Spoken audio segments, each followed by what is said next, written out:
welcome the Leader of the Opposition. I wish her well as Leader of the Opposition. I now call Dame Caroline Dinenage. Question number 1, Mr. Speaker. Prime Minister. Mr. Speaker, can I begin by congratulating President-elect Trump on his historic election victory. As the closest of allies, the UK and US will continue to work together to protect our shared values of freedom and democracy. And having had dinner with President-elect Trump just a few weeks ago, I look forward to working with him in the years to come. May I also welcome the Leader of the Opposition to her place, my 4th Tory leader in 4.5 years. But I do look forward to working with her in the interests of the British public. Mr. Speaker, this weekend is Remembrance Sunday, and people across the country will come together to pay solemn tribute to those who made the ultimate sacrifice, defending the values and freedoms that we enjoy today. And I'm sure the entire House will join me in paying tribute to them. Mr. Speaker, this morning I had meetings with ministerial colleagues and others. In addition to my duties in this House, I shall have further such meetings later today. Dame Caroline. Thank you very much, Mr. Speaker. My constituent Susan is going to miss out on her winter fuel allowance this winter because she's just £10 above the pension credit threshold. So as well as losing out on this vital money to keep her house warm, she also doesn't get the £150 warm home discount. She doesn't get the £169 free TV licence or free NHS prescriptions. For the sake of a tenner, Prime Minister, is this fair? Prime Minister. Mr. Speaker, we passed a budget which was to fix the foundations of this country and to rebuild our country. And one of the issues we had to confront was the £22 billion black hole that was left by the last government. We've taken the tough decisions. That will stabilise our economy. That means we can commit to the triple lock. And that means that pensioners will be better off seeing the increase in their pension they would have been under the party opposite. Jacob Collier. Thank you, Mr. Speaker. Every week I meet hard-working families in Burton and Uttoxeter who are juggling raising their children and their family finances when they hear the party opposite and its new leader say that maternity pay has gone too far. They are terrified about what this means for them. To ease the worry felt by thousands of hard-working families, can the Prime Minister please commit that he has no plans to change maternity pay or to roll back the hard-won rights of working families? Well, I thank my honourable friend for his question. He's a champion for families in his constituency. My answer is simple, yes. And I don't agree with the Leader of the Opposition when she says that maternity pay is excessive and that it's gone too far. I come to the Leader of the Opposition.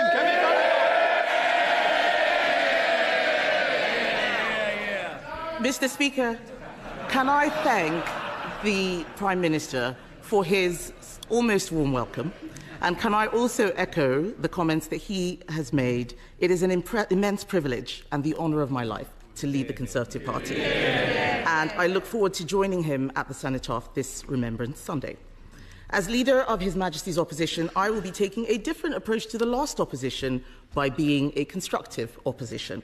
And so I would like to start by congratulating President-elect Trump on his impressive victory this morning. The Prime Minister and the Foreign Secretary met him in September.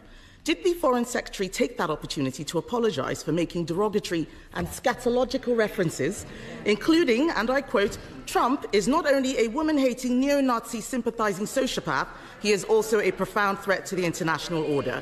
And if he did not apologise, will the Prime Minister do so now on his behalf?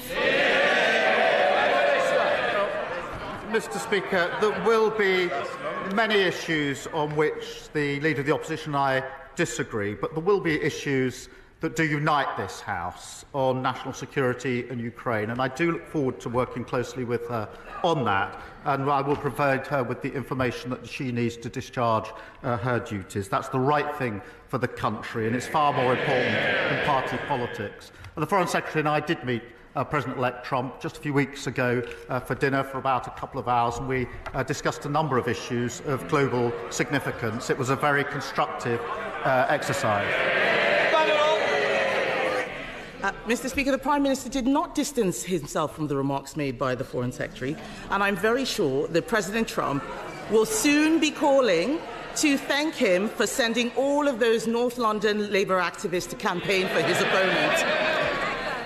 Given that most of his cabinet signed a motion to ban President Trump from addressing Parliament, will the Prime Minister show that he and his government can be more than student politicians by asking the Speaker to extend? Can they show that they can be more than student politicians? Order. Mr Perkins, I don't need to anymore. Your voice curries, it's like mine, too loud. Thank you, Mr. Speaker. Will the Prime Minister show that he and his government can be more than student politicians by asking you, Mr. Speaker, to extend an invitation to President Trump to address Parliament on his next visit? Prime Minister. Speaker, the Leader of the Opposition is giving a masterclass on student politics. Seriously, Mr. Speaker, we live in probably a more volatile world than we've lived in for many decades. It is absolutely crucial that we have a strong relationship, that strong special relationship forged in difficult circumstances between the US and the UK. We will continue to work, as we have done in the 4 months in government, on issues of security, our economy and global conflict. Mr. Speaker, he does not answer the questions, just read the lines the officials have prepared for him. It doesn't sound like he wants to invite President-elect Trump to Parliament. He needs to look after the special relationship. The US is our single biggest trade partner. Given the risk of increased tariffs on UK exports, which threaten our manufacturing sector, will the Prime Minister commit now to continue the negotiations on our free trade agreement with the US, which the Biden administration cancelled when they came into office? Prime Minister. Mr. Speaker, of course we will discuss issues of our economy with the President-elect, as we already have done. Economy, security and global conflict are issues of real significance that ought to unite this House. But when it comes to the economy, what we've done with our budget is to fix the foundations after 14 years. Return to economic stability. That's a £23 million black hole. We've protected the pay slips of working people. We've done the single biggest investment in our country for a generation in the NHS, in schools and homes. We've given a pay rise to the 3 million lowest paid. If she's opposed to that investment or the pay rise for working people, she's a straight talker as I understand it. Perhaps she should say so. Mr. Speaker, discuss, chat. He has no plans whatsoever. No plans whatsoever for building on the special relationship. He needs to realise that we in this country rely on our single biggest trade partner. President Trump is also right to argue that Europe needs to increase its defence spending. The last Conservative government committed to raising defence spending to 2.5% by 2030. Will the Prime Minister finally match this commitment? Mr. Speaker, there is no more important duty than keeping the people of this country safe. And it was the Labour government that signed the NATO treaty in the first place, and we are strong supporters. We have a strategic defence review. We are committed to 2.5%. Well, I would remind the last time 2.5 was met was under the last Labour government. 14 years, and they never did it once. Last year, the NAO identified a £17 billion black hole in the MOD finances. The former Defence Secretary said the previous government hollowed out the armed forces, and the plan they put forward at the election was pure fantasy. Mr. Mr. Speaker, he will not make that commitment. That is very clear. All that he is doing,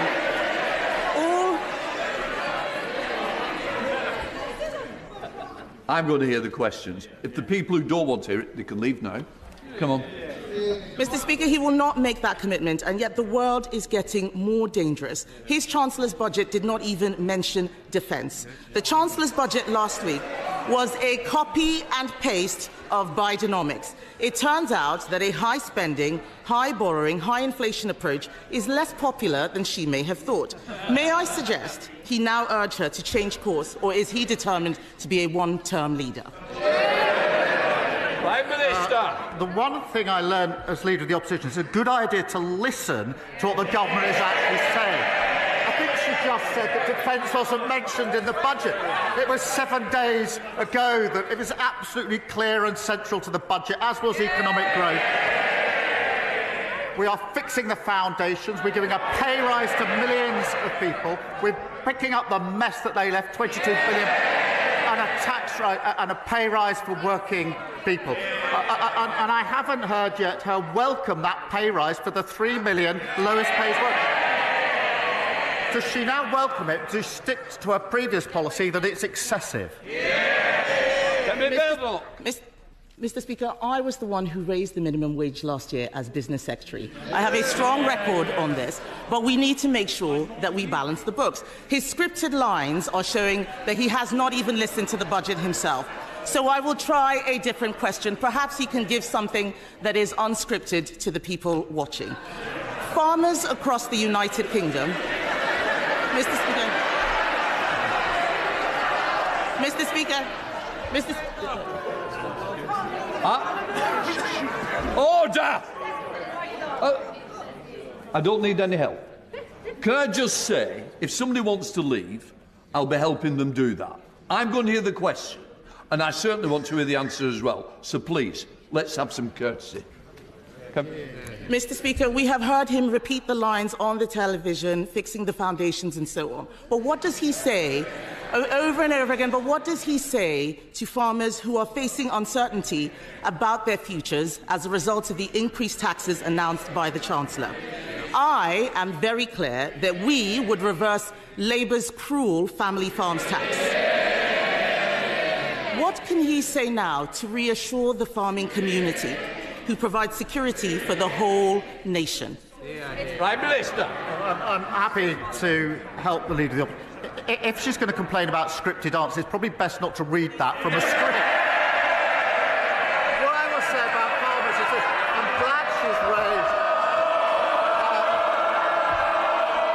I'm glad she's raised farmers, because the budget last week put £5 billion over the next 2 years into farming. That's the single biggest increase, unlike the £300 million, which was an underspend under the last government.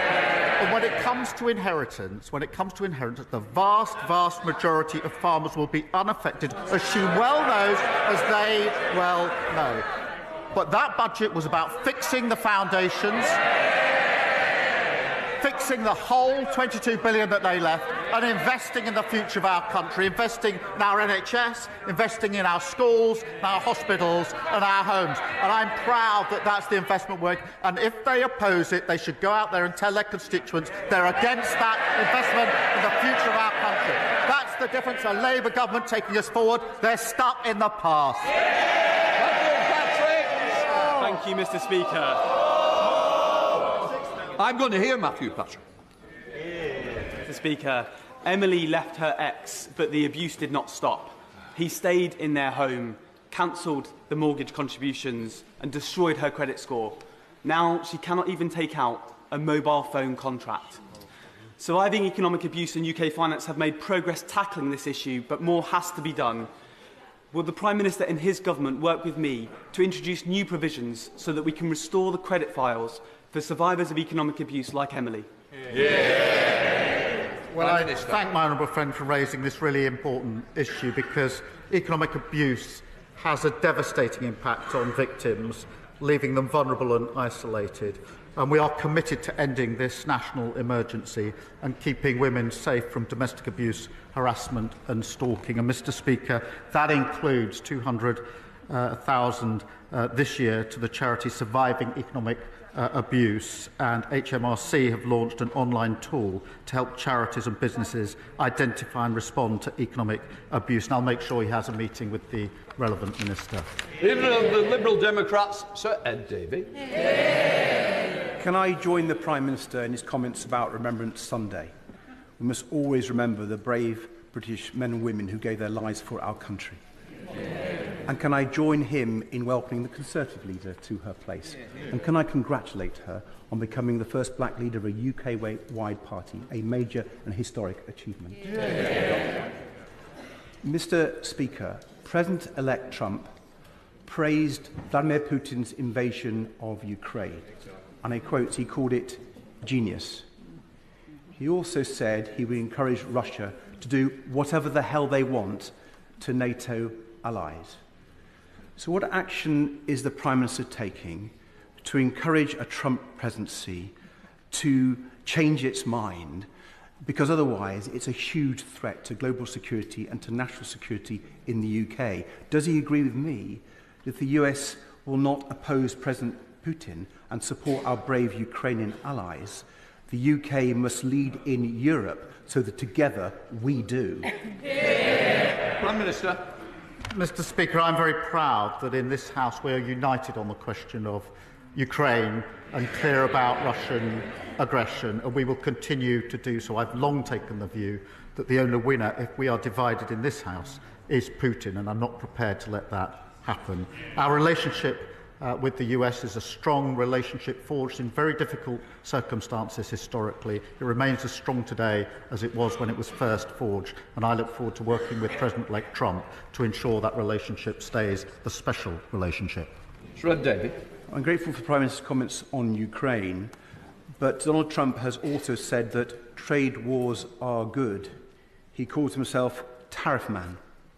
People are really worried that Trump trade wars and tariff will damage our economy, damage businesses, and hit the cost of living here in the UK.